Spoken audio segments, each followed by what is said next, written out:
Halo semuanya, bertemu lagi di seri kalkulus. Jadi untuk video kita pada hari ini, kita akan membahas tentang definisi limit secara eksak.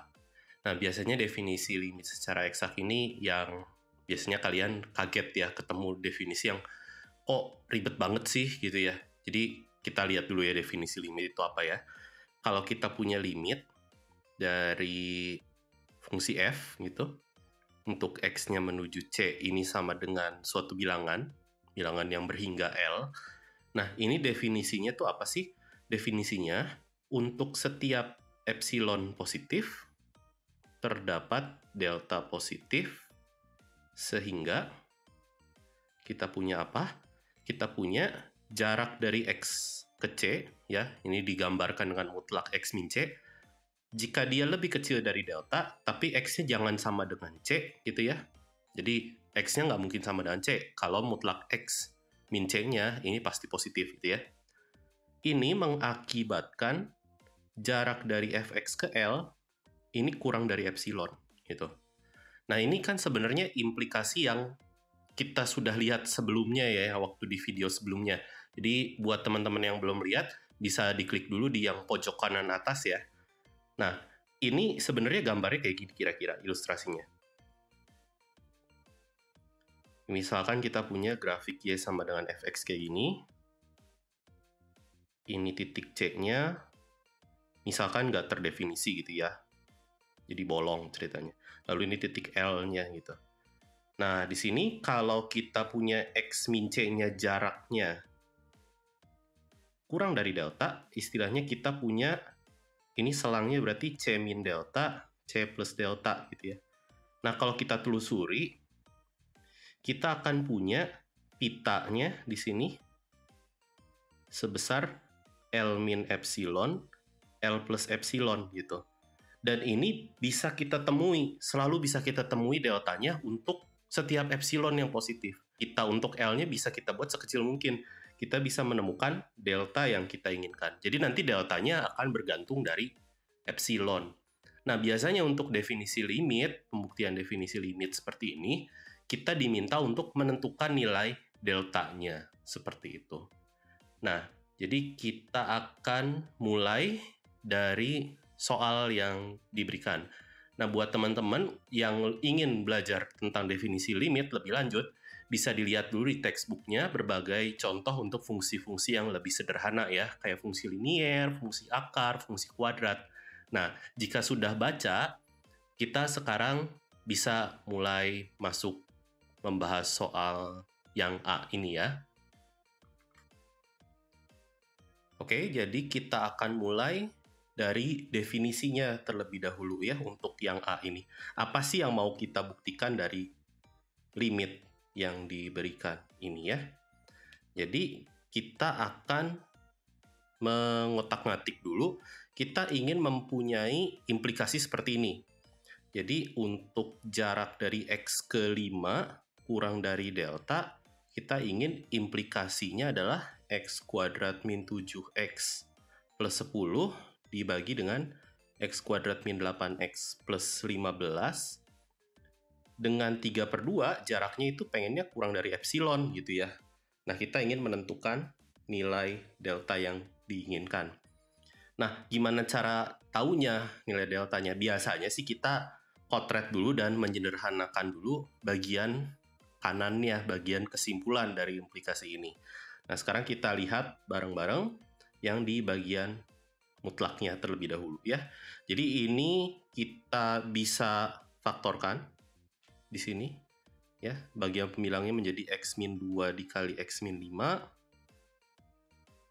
Bagian penyebutnya ini x min 3 dikali x min 5. Dikurangi 3/2 gitu ya. Nah, di sini kan kita punya hipotesisnya bahwa x-nya tidak mungkin sama dengan 5 ya. Karena ini, mutlak x min 5-nya pasti selalu lebih besar dari 0. Artinya x-nya nggak mungkin sama dengan 5. Jadi, x min 5-nya nggak mungkin 0. Ini jadi bisa dicoret seperti itu. Jadi kita akan punya bentuk yang lebih sederhana. Ini ada mutlaknya ya. Kita punya x min 2 dibagi x min 3 dikurangi 3/2. Bisa dibuat lebih sederhana lagi atau enggak? Bisa. Dengan cara apa? Kita buat pembilangnya jadi X-3. Gimana caranya? Kita tulis dulu X-3. Tapi kan sebenarnya atasnya itu X-2. Jadi kita harus tambahin 1 ya, biar jadi X-2. Tujuannya apa? Tujuannya biar X-3 dibagi X-3 jadi 1. Jadi ini 1 ditambah 1 per X-3. Kayak gitu. Selanjutnya, berarti 1 dikurangi 3 per 2 itu adalah min setengah ya. Jadi kita ingin melihat 1 per X-3 dikurangi setengah. Ini mutlaknya. Menjadi di sini penyebutnya adalah 2 dikali X-3 ya. Pembilangnya jadi apa? Pembilangnya jadi 2 dikurangi X-3 gitu. Dan di sini kita akan peroleh hasilnya adalah apa nih? Atasnya itu menjadi 2 min 3, 5 min X ya jadinya. 5 min X dibagi 2 X min 3 gitu ya. Mutlak. Nah ini kita pisahkan dulu ya. Ini kan sebenarnya 2-nya di bagian pembagi ya, di bagian penyebut maksud saya, itu jadi setengah. Lalu mutlak X min 3 ya, di bagian penyebutnya. Oke. Lalu ada mutlak 5 min X. Nah, ini kan sama saja dengan mutlak X min 5. Karena kita punya sifat mutlak dari minus Fx, ini akan sama saja dengan mutlak Fx. Gitu ya. Maka dari itu, di sini kita bisa lihat X min 5-nya sudah bisa kita taksir karena dia akan lebih kecil dari delta. Cuma yang jadi masalah ininya ya. X min 3-nya gimana mutlak X min 3-nya? Maka dari itu kita akan menggunakan satu buah asumsi dalam kasus ini. Di sini kita akan mengasumsikan X min 5-nya itu mutlaknya ya nggak bakal jauh-jauh deh gitu kan. Namanya juga limit. Limit kan pasti mendekati suatu nilai gitu ya. X-nya ini mendekati C-nya, dalam kasus ini C-nya 5. Nah, kita akan pasang deltanya agar nggak jauh-jauh gitu. Kita akan gunakan asumsi di sini X min 5-nya lebih kecil sama dengan 1. Kenapa pilih 1? Ya sebenarnya bebas, mau pilih 2, 3, atau setengah, atau 1 per sejuta juga nggak apa-apa. Cuma ya biar gampang dihitungnya, biasanya sih kita milihnya 1, kayak gitu. Nah, apa sih akibatnya kalau kita milih dia lebih kecil sama dengan 1? Menurut sifat nilai mutlak, kita akan punya di sini X min 5-nya akan dibatasi di antara min 1 sampai 1. Akibatnya, X min 3-nya ini akan dibatasi dari 1 sampai 3 ya. Karena ini ditambah 2 berarti ya. Ditambah 2 ke ketiga ruasnya. Nah, karena di sini batas atas sama batas bawahnya semuanya positif ya. Artinya X min 3 ini positif gitu ya pada selang 1 sampai 3 ya iyalah ya. Nah, kalau bilangan positif kita kasih tanda mutlak, ini kan berarti tidak mempengaruhi apa-apa ya. Ini masih setara jadinya ya. Jadi kita akan beri tanda mutlak gitu. Akibatnya apa sih yang bisa kita ambil? Yang bisa kita ambil adalah X min 3-nya ini lebih besar sama dengan 1 mutlaknya gitu ya. Mutlak X min 3-nya itu lebih besar sama dengan 1. Oh, kalau kayak gitu berarti 1 per X min 3 dimutlakan itu akan lebih kecil dari 1 per 1, yaitu 1. Jadi kita bisa taksir si suku yang ini, dia akan lebih kecil dari 1. Gitu. Lebih kecil sama dengan 1. Akibatnya, kalau dia lebih kecil dari epsilon, berarti kita bisa memperoleh deltanya ini lebih kecil dari 2 epsilon gitu ya. Maka dari itu kita bisa memilih deltanya 2 epsilon. Nah, tadi ini adalah kotretannya gitu ya. Istilahnya ini kotretannya. Kalau di textbook atau di buku teks biasanya disebutnya analisis pendahuluan. Tapi bukan ini jawaban yang seharusnya kita sajikan karena ini ngotret ini ya. Karena kita mulainya dari belakang jalan ke depan. Ini kan nggak boleh ya. Karena ini implikasi. Implikasi kan harus dari hipotesisnya, istilahnya, ke kesimpulan. Maka dari itu kita akan susun bukti formalnya. Nah, jadi untuk bukti formalnya di sini, bukti formal, kita akan mengambil dulu, hati-hati ya, di sini kita ambil dulu epsilon positif sembarang. Nah, setelah kita ambil, kita pilih.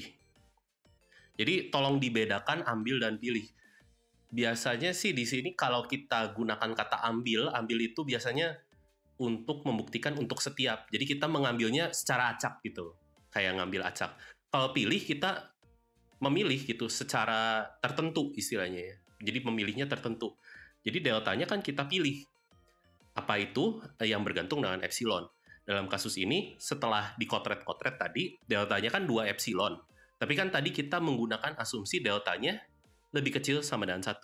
Jadi, pilihnya yang mana? Pilihnya yang lebih kecil dong. Kan namanya juga limit pengen sedekat mungkin. Kalau lebih dekat ya lebih bagus. Berarti kita akan memilih minimum dari 1 atau 2 epsilon. Gitu. Apa yang terjadi? Yang terjadi adalah kita telusuri implikasinya. Jadi kalau kita punya X min 5 mutlaknya, ini seperti ini mengakibatkan apa sih? Gitu ya. Kalau dari 1 sendiri itu nggak masalah ya. Sekarang kalau kejadiannya dari 2 epsilon seperti apa gitu ya. Nah, yang terjadi adalah ini akan mengakibatkan mutlak X min 5 per 2 ini lebih kecil dari epsilon. Lalu ini per 2-nya bisa kita terjemahkan menjadi apa? Mutlak X min 5 per 2, dia akan lebih besar dari setengah dikali 1 per mutlak X min 3 dikali mutlak X min 5. Ya, mirip seperti apa yang sudah kita kotret. Ini sempit banget, kita geser dikit ya. Nah, kayak gini. Ini mirip seperti apa yang kita kotret, cuma kita tulis secara terbalik jadinya. Ini kan akan lebih kecil dari setengah dikali 1 dikali mutlak X min 5. Dan ini lebih kecil dari epsilon gitu ya. Nah, kalau kita punya pertidaksamaan A lebih kecil dari B, lebih kecil dari C, artinya kita punya A lebih kecil dari C ya. Jadi kita punya ini lebih kecil dari C. Dan ini apa sih? Ini tuh kita balikin lagi aja ke yang tadi bentuknya. Jadi X min 5 per 2 kali X min 3 gitu ya. Lebih kecil dari epsilon. Dan yang sudah kita telusuri tadi, ya ini kan tanda sama dengan semua. Dan ini akan menyerupai bentuk fx min L gitu ya. Yang adalah, apa tuh tadi tuh? X kuadrat min 7x plus 10 dibagi dengan X kuadrat min 8x plus 15 dikurangi 3 per 2 lebih kecil dari epsilon. Dan buktinya selesai. Jadi bukti formalnya seperti ini. Oke, sekarang kita lanjut ke soal berikutnya. Nah, di sini kita coba manfaatkan dari definisi limit yang sudah kita peroleh. Nah, sekarang kita punya pertidaksamaan yang bentuknya agak beda gitu ya. Nah, kan biasanya fx min L gitu ya, L-nya itu konstanta. Namun sekarang ini kayak fx tapi dikurang fungsi lain gitu ya. Ini jadi fungsi 3x min 10. Nah, ini lebih kecil dari 0,08 gitu ya. Kita ingin menentukan deltanya apa. Nah, untungnya kita tidak diminta membuktikan apa-apa lagi. Jadi di sini kita cukup kotret aja sih ya. Jadi kita cukup identifikasi ini epsilonnya siapa, deltanya siapa gitu ya. Kalau kita sebenarnya udah punya epsilonnya, kita tinggal dapatkan deltanya. Deltanya itu kan minimum dari 1 atau enggak 2 epsilon kayak gitu ya. Nah, di sini tentunya yang kita sudah ketahui, yang sudah saya tuliskan di sini, yaitu dikurangi 3 per 2. Nah, berarti dari hasil yang di kesimpulannya, kita coba kotret agar menyerupai bentuk minus 3 per 2 tadi. Yaitu, kita tulis ulang dulu ya, jadi X kuadrat min 7X plus 10 dibagi X kuadrat min 8X plus 15 dikurangi 3X per 10. Nah, biar kita punya minus 3 per 2, kita coba sisipkan ya. Jadi di sini, ini ada 3x per 10 tadi ya. Ada minus 3 per 2, tapi kita harus adil, kita tambahkan 3 per 2, gitu ya. Lalu, selanjutnya, kita akan gunakan ketaksamaan segitiga. Nah, di sini kita tulisnya kayak gini nih, biar enak. Nah, ini plus 3 per 2 dikurangi 3x per per 10. Jadi dia akan lebih kecil dari X kuadrat min 7X plus 10 dibagi X kuadrat min 8X plus 15 dikurangi 3 per 2 ditambah 3 per 2 dikurangi 3X per 10. Kayak gitu. Nah, si yang ini kan sudah lebih kecil dari epsilon, gitu ya. Jadi kita tuliskan di sini, lebih kecil dari ini epsilon seluruhnya. Lalu ini ditambah, nah ini bentuk yang kedua ini apa sih? Kalau kita keluarin 3 per 10, yang terjadi seperti apa? Yang terjadi adalah, ini berarti 3 per 2 dibagi 3 per 10, itu 5 ya. Min X. Ingat, 5 min X, kalau dimutlakin ini akan sama saja dengan mutlak X min 5. Jadi ini 3 per 10 dikali mutlak X min 5. Oh, kita tahu mutlak X min 5 ini lebih kecil dari delta. Dan deltanya adalah minimum antara 1 atau 2 epsilon. Nah, dalam kasus ini kita akan memilih 2 epsilon karena jika kita lihat ini batas pada soal ini jauh lebih kecil dari 1, gitu ya. Makanya cukup logis kalau kita akan memilih deltanya di sini 2 epsilon, gitu ya. Jadi ini dia akan lebih kecil dari epsilon ditambah 3 per 10 kali 2 epsilon. Yaitu adalah, ini kita bisa bagi 2, jadi ini 5. Jadi kita bisa peroleh di sini adalah epsilon ditambah 3 per 5 epsilon, itu adalah 8 per 5 epsilon. Nah, dia akan lebih kecil dari 8 per 5 epsilon. Namun jika kita lihat, berarti kita bisa duga bahwa di sini aja ya. Oke. 8 per 5 epsilonnya ini akan menjadi 0,08. Akibatnya kita akan punya epsilonnya itu 0,08 dikali 5 per 8, itu 0,05. Maka dari itu bisa kita peroleh deltanya adalah 2 kali epsilon, yaitu 0,1 ya. Jadi ini adalah delta yang diinginkan. Oke, sampai jumpa lagi di kesempatan selanjutnya. Bye-bye.